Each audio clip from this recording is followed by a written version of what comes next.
Bonjour à tous, soyez les bienvenus pour suivre avec nous cette nouvelle édition de votre journal de 15h, les faits saillants de...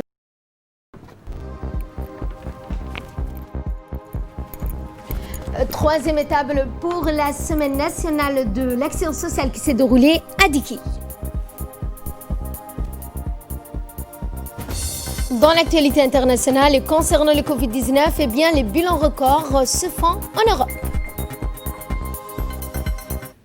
Bonjour et merci de nous accueillir chez vous. Le ministre des Affaires musulmanes, de la Culture et des Biens Waqf a reçu le 18 janvier dernier des experts en archéologie de la mission franco-djiboutienne de l'archéologie.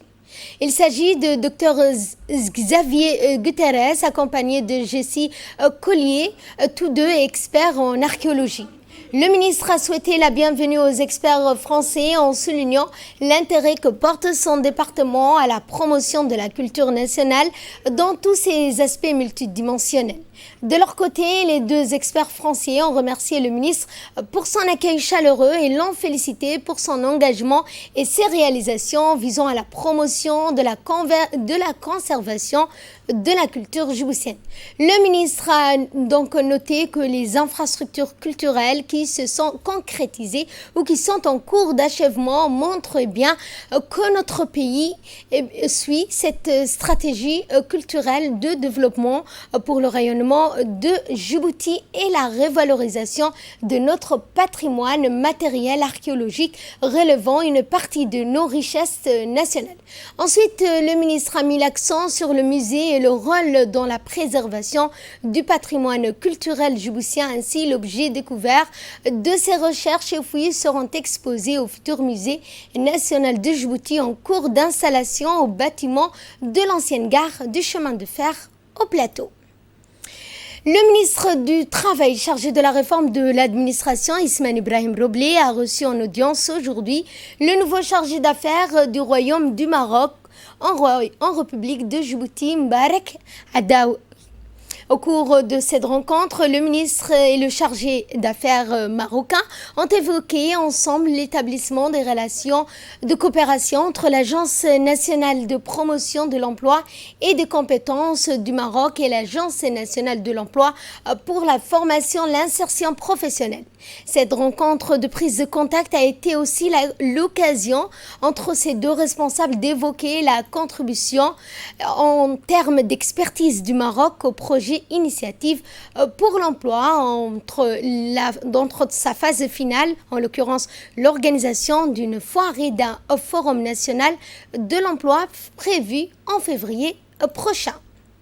Sous la présidence de l'honorable Abderrahmane Awali Yassine, la commission des affaires étrangères élargie à celle en charge de la législation de l'administration générale et des droits humains s'est réunie aujourd'hui en vue de se pencher sur un double projet de texte de loi, à savoir le projet de loi numéro 102 de l'année 2020, 8e législature, portant application de la Convention sur l'interdiction et la mise au point de la fabrication, du stockage, de l'emploi des armes chimiques et sur la destruction, et le projet de loi numéro 106 de l'année 2020, 8e législature, relative à la santé, à la sûreté radiologique et nucléaire et l'application des garanties. Cette assise collégiale des commissions permanentes a vu la participation et le concours du ministre de l'Enseignement supérieur et de la Recherche, Dr Nabil Mohamed, des hauts administrateurs du département de l'Enseignement supérieur et d'autres ministères. C'était dans les titres, troisième étape pour la Semaine nationale de l'action sociale.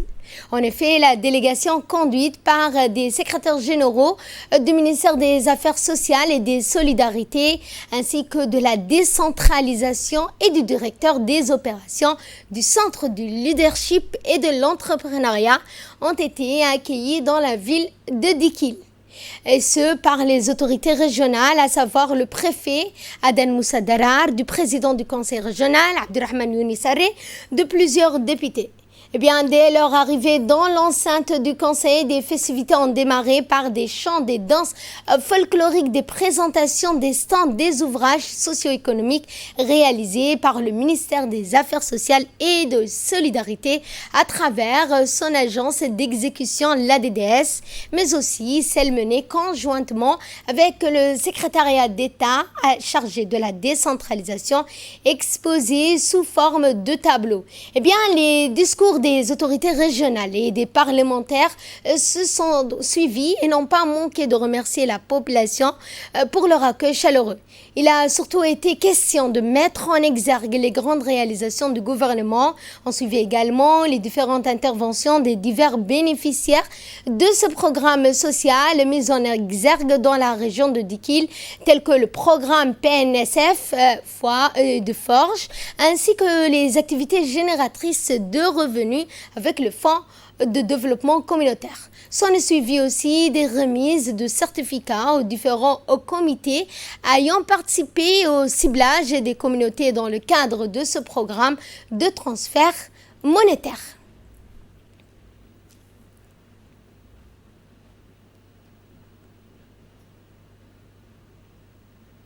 Suivant cette fois l'intervention du président du conseil régional qui s'est exprimé en ces termes. Nous sommes là aujourd'hui pour célébrer avec le ministère de la Solidarité et le ministère également chargé de la décentralisation, le secrétaire d'État chargé de la décentralisation, fêter la semaine nationale de la solidarité.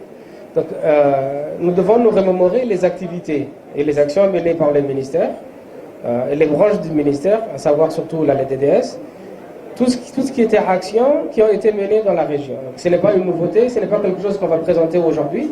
C'est la DDS et les ministères sont toujours été présents chez nous, à Dikil, comme dans les localités et dans la brousse de la région de Dikil, comme vous avez déjà témoigné. Donc je ne vais pas présenter encore plus et je ne vais pas vous dire des choses que vous savez déjà.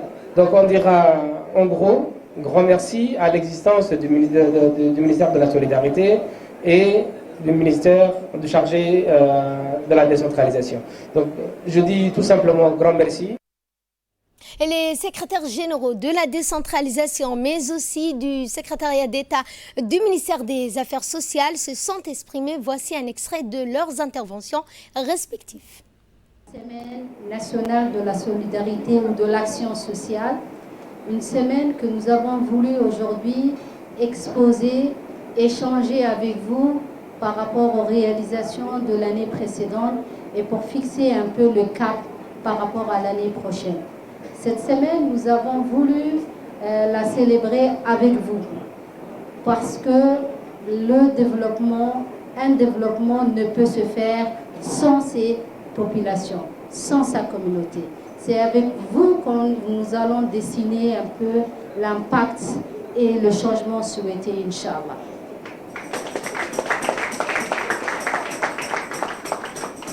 Donc, le thème que nous avons retenu cette année, c'était le thème de comment rendre résilients les populations, surtout au niveau des régions de l'intérieur, surtout au niveau des ruralités, des zones éloignées.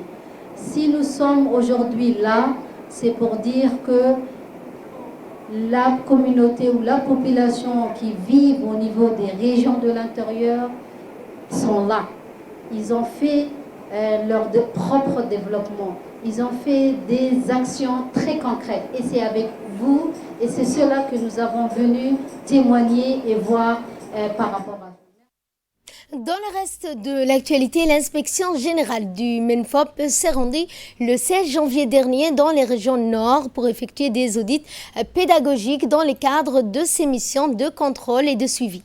Ces audits durant lesquels des inspections d'enseignement stagiaires et titulaires ont été réalisés et des contrôles effectués, des entretiens menés, des données récoltées et des réunions tenues par des chefs d'établissement et de l'ensemble des équipes pédagogiques ont permis de couvrir l'ensemble des disciplines enseignées et de cerner tous les paramètres didactiques et pédagogiques.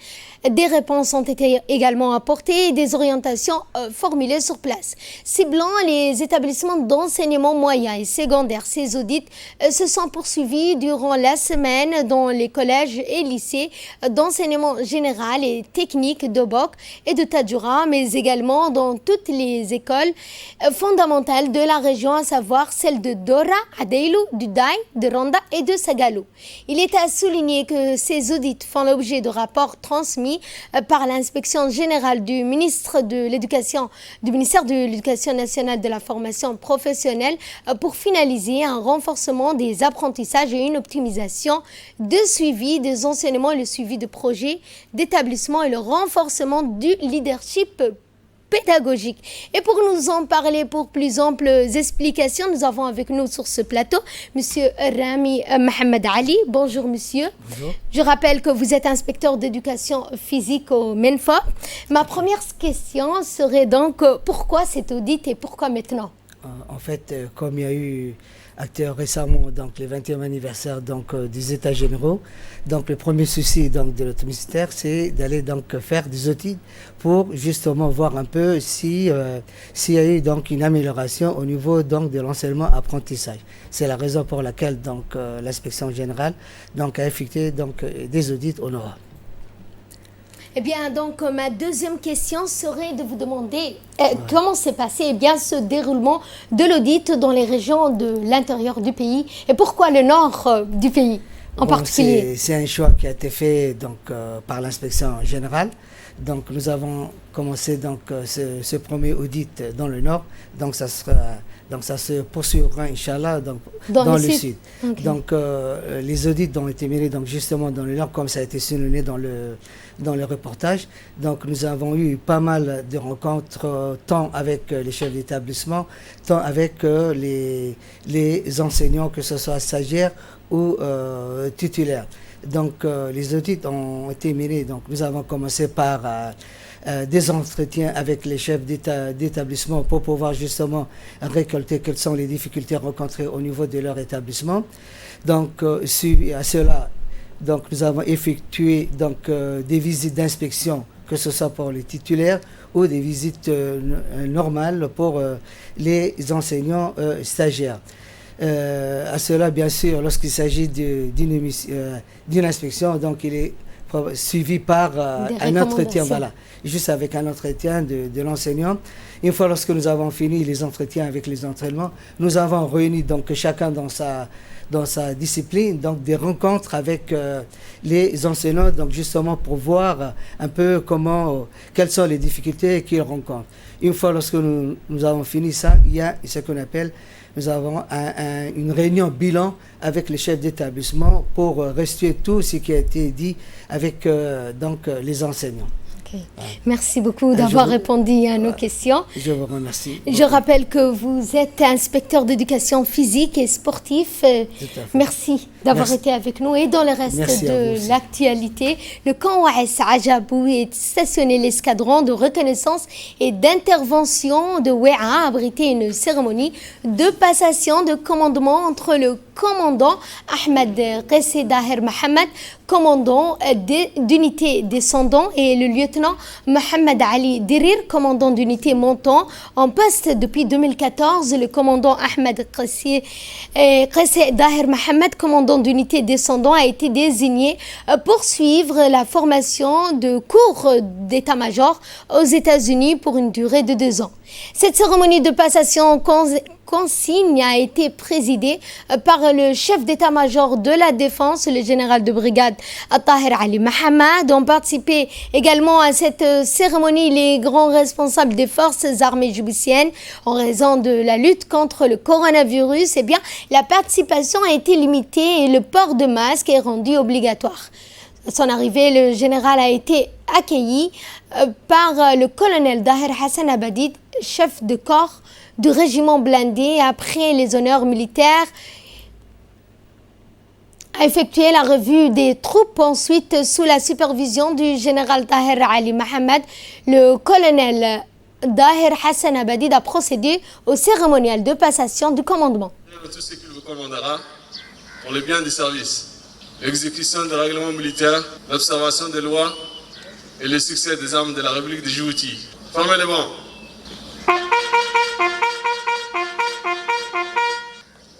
dignité en avant.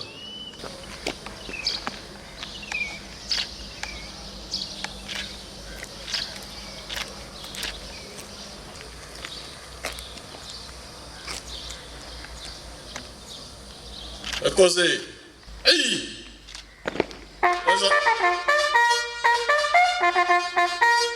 Présentez la troupe à la disposition du nouveau commandant d'unité. En accordant. Si! Repos! Sorti! Présentez!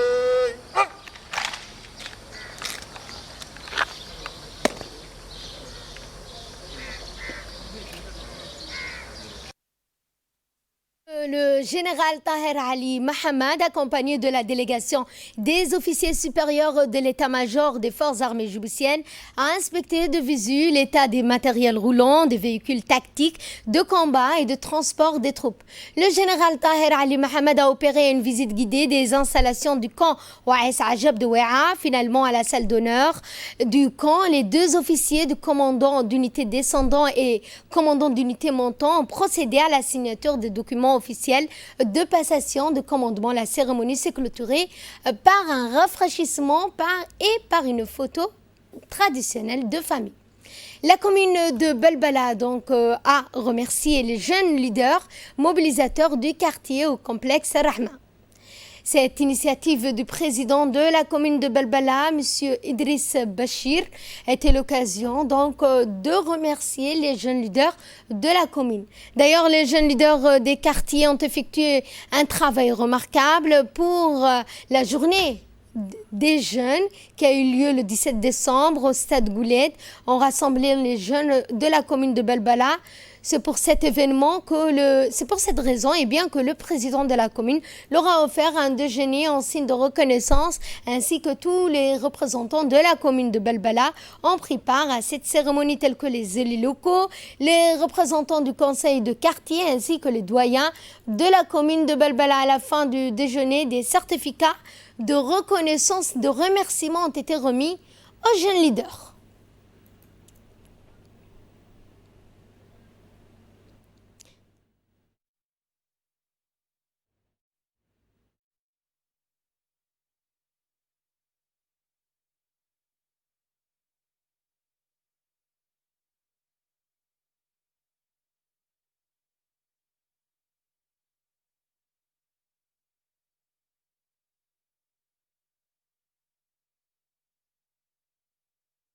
Et en prenant la parole, le président de la commune a d'abord remercié les représentants du conseil de quartier de Belbala, les élus locaux, les jeunes ainsi que les différentes associations de cette commune.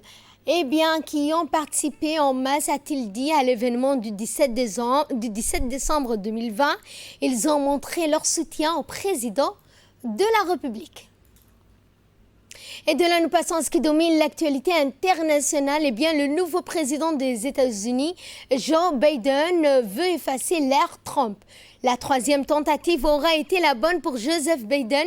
A enfin les clés de la Maison-Blanche. Il n'y a pas de temps à perdre pour le 46e président des États-Unis. Comme il l'avait promis, il s'est mis au travail dans les heures qui ont suivi son investiture. Il a signé une quinzaine de décrets qui démantèlent l'héritage de l'ère Trump en inversant le cours des choses sur l'immigration, l'équité raciale, la gestion de la pandémie du coronavirus, la participation des États-Unis à l'OMS et le changement climatique. Le nouveau président américain a demandé aux agences de revoir et d'annuler plus de 100 mesures que Donald Trump avait mises en matière d'environnement. Il a notamment annulé le projet controversé d'oléoduc entre les États-Unis et le Canada. Il a aussi annulé le départ des États-Unis de l'Organisation mondiale de la santé. Joe Biden a également annulé le Muslim Ban, le décret migratoire controversé qui interdit aux ressortissants de pays en majorité musulmane d'entrer aux États-Unis.